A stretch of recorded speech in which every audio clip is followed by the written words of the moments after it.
Hello नमस्कार, स्वागत है आपका गाथा विद सुनील में। आपने अगर अभी भी गाथा विद सुनील को सब्सक्राइब नहीं कर रखा है तो कृपया सब्सक्राइब करिए गाथा विद सुनील को।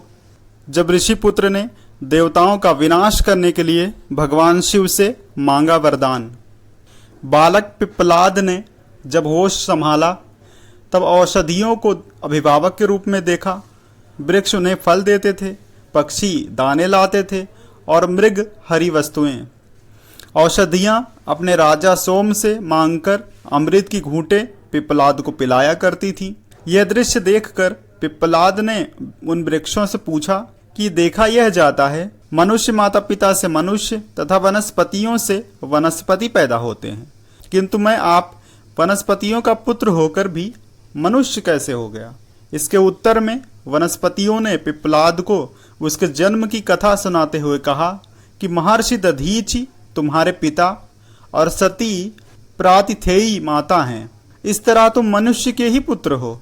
तुम्हारे माता पिता हमें पुत्र की तरह मानते थे, अतः हम भी तुम्हें ही पुत्र मानती आ रही हैं। तुम्हारी माँ ने अपना पेट चीरकर तुम्हें पैदा किया था और हमें सौंपकर स्वयं सती हो गई थी। तुम्हारे माता पिता के मर जाने के बाद समूचा वन बहुत दिनों तक रोता रहा। वे हमें प्यार करते थे और हम सब भी उन्हें। इतना कहकर वनस्पतियां फूट फूट कर रो पड़ी। यह सुनकर बालक पिप्पलाद को बहुत ही विस्मय हुआ। उसने अपने माता पिता की कहानी जाननी चाहिए। वनस्पतियों ने उनके माता पिता को श्रद्धा से नमन कर उनकी जीवन गाथा प्रारंभ की। तुम्हारे पिता का नाम था दधीचि, उनमें सभी सर्वोत्तम गुण विद्यमान थे। तुम्हारी माता उत्तम कुल की कन्या थी और पतिव्रता थी। उनका नाम था गवस्तिनी, वह लोपामुद्रा की बहन थी। तुम्हारे माता पिता ने तपस्या करके इतनी सामर्थ्य अर्जित कर ली थी कि उनके आश्रम पर दैत्य और दानवों का आक्रमण नहीं हो पाता था। एक दिन विष्णु, इंद्र आदि सभी देवता आश्रम में आए। दैत्यों पर विजय पाने से वह प्रसन्न थे। तुम्हारे माता पिता ने उनका आदर सत्कार किया। देवताओं ने कहा कि आप जैसे महर्षि जब हम लोगों पर इतनी कृपा रखते हैं तब हमारे लिए क्या दुर्लभ है। हमने शत्रुओं पर विजय प्राप्त कर ली है। अब हम ये चाहते हैं कि हम अपने अस्त्र शस्त्र आपके आश्रम में रख दें, क्योंकि तीनों लोकों में आपका आश्रम ही सबसे सुरक्षित स्थान है। यहाँ आपकी तपस्या के प्रभाव से दैत्य आदि भी प्रवेश नहीं कर पाते हैं। उदार मुनि ने उनकी प्रार्थना स्वीकार कर ली, लेकिन तुम्हारी माता ने उन्हें रोकते हुए कहा कि नाथ, यह कार्य विरोध उत्पन्न करने वाला है, अतः आप इसमें ना पड़ें। आप तो समदर्शी हैं, आपके लिए शत्रु और मित्र बराबर है।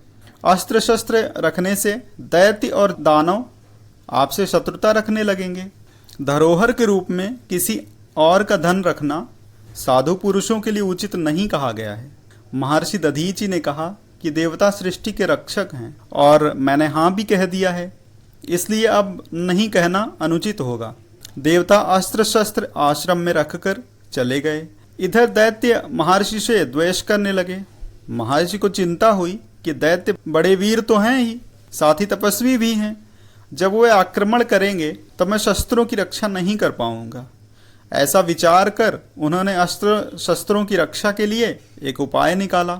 उन्होंने पवित्र जल को अभिमंत्रित कर उससे अस्त्र शस्त्रों को नहलाया और उस जल को स्वयं पी लिया। तेज निकल जाने से वह सभी अस्त्र शस्त्र शक्तिहीन हो गए, इसलिए वह धीरे धीरे नष्ट हो गए।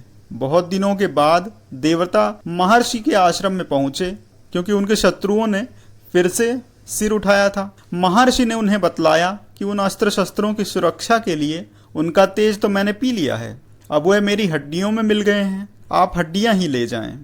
मेरे शरीर का यह सुंदर उपयोग हो रहा है। इसके बाद महर्षि ने योग के द्वारा शरीर त्याग दिया। विश्वकर्मा ने उन हड्डियों से दिव्य अस्त्रों का निर्माण किया और वे देवताओं के विजय के कारण बने। इस अवसर पर माता गवस्तिनी नदी तट पर गई हुई थी। पार्वती जी की पूजा में लगे रहने से लौटने में उन्हें देर हो गई थी। उस समय वह गर्भवती थी। आश्रम आने पर उन्होंने अपने पतिदेव को नहीं देखा। अग्नि देवता ने सारी घटना उन्हें सुना दी। अपने पति के कार्य की सराहना की उन्होंने। फिर तीनों अग्नियों की पूजा करके अपना पेट चीरकर तुम्हें हाथ से निकाल दिया। तुम्हें हम लोगों को सौंप कर पति के केश आदि के साथ वह अग्नि में प्रवेश कर गईं। उस समय आश्रम का प्रत्येक प्राणी दुख से संतप्त हो चुका था। सब कह रहे थे कि दधीचि और प्रातिथेयी यानी गवस्तिनी जितना हमें प्यार देते थे उतना अपने माता पिता भी नहीं कर पाते। हमें धिक्कार है कि हम उनके दर्शनों से वंचित हो जाएंगे। अब ये बालक ही हम लोगों के लिए दधीचि और प्रातिथेयी है। वनस्पतियों ने ऋषिपुत्र से कहा कि यही कारण है कि हम वनवासी तुम्हें पुत्र से अधिक मानते हैं। बालक पिप्पलाद को अपनी कथा सुनकर बहुत दुख हुआ। माता ने पेट चीरकर जो उसे निकाला था, इस बात से उससे अत्यधिक पीड़ा हुई। वह रोता हुआ बोला, मैं अभागा हूँ जो माता के कष्ट का कारण बना। मैं उनकी सेवा तो कुछ भी कर ही नहीं सका। इसके बाद देवताओं के कृत्य पर उसे क्रोध हो आया। उसने कहा, मैं देवताओं से प्रतिशोध लूंगा। उन्होंने मेरे पिता का वध किया है, अतः मैं उनका वध करूंगा। वनस्पतियों ने समझाया कि पुत्र, प्रतिशोध ठीक नहीं होता। तुम्हारे माता पिता ने विश्व के कल्याण के लिए आत्मदान किया था, अतः तुम भी उन्हीं के पथ पर चलो। इन सब वचनों से भी बच्चे के अंतःकरण में प्रतिशोध की भावना शांत नहीं हुई। उसने भगवान शंकर की प्रार्थना की। पिप्पलाद ने सभी देवताओं को नष्ट कर देने का संकल्प लेकर तपस्या प्रारंभ कर दी। पवित्र नदी गौतमी के किनारे बैठकर तपस्या करते हुए पिप्पलाद को दीर्घ काल बीत गया था। अंत में भगवान आशुतोष प्रसन्न हुए।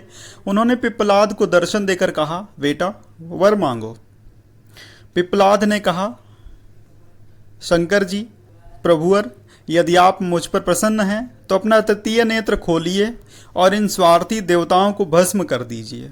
भगवान आशुतोष ने समझाया कि पुत्र, मेरे रुद्र रूप का तेज तुम सहन नहीं कर सकते थे, इसीलिए मैं तुम्हारे सम्मुख सौम्य रूप में प्रकट हुआ हूँ। मेरे तृतीय नेत्र के तेज का आह्वान मत करो, इससे संपूर्ण विश्व भस्म हो जाएगा। पिप्पलाद ने कहा कि प्रभु, देवताओं और उनके द्वारा संचालित इस विश्व पर मुझे तनिक भी मोह नहीं है। आप देवताओं को भस्म कर दें, भले ही विश्व भी उनके साथ क्यों न भस्म हो जाए।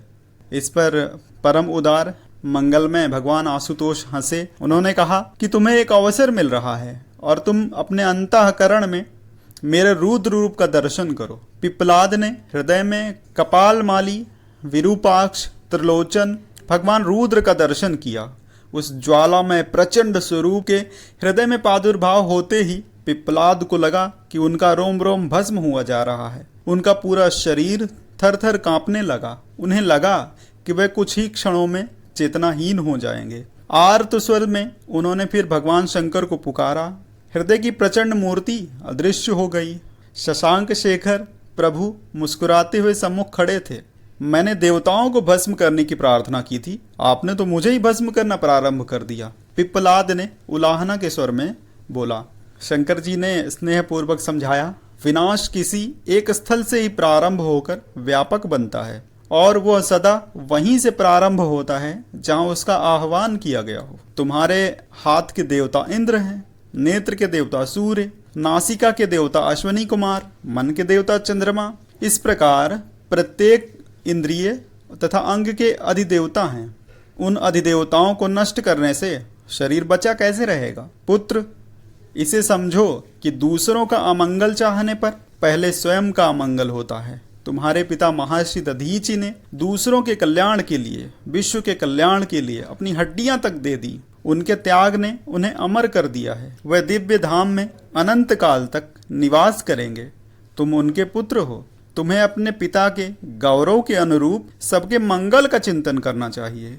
भगवान आशुतोष के इन वचनों को सुनकर पिप्पलाद को अपनी भूल का एहसास हुआ और उसने भगवान आशुतोष के चरणों में अपना मस्तक झुका दिया। उम्मीद करता हूँ गाथा विद सुनील की ये गाथाएं आपको पसंद आ रही हैं। हम इसी प्रकार गाथाएं आपके सामने लाते रहेंगे। तो अभी भी अगर आपने सब्सक्राइब नहीं कर रखा है तो कृपया सब्सक्राइब अवश्य करें। हर हर महादेव।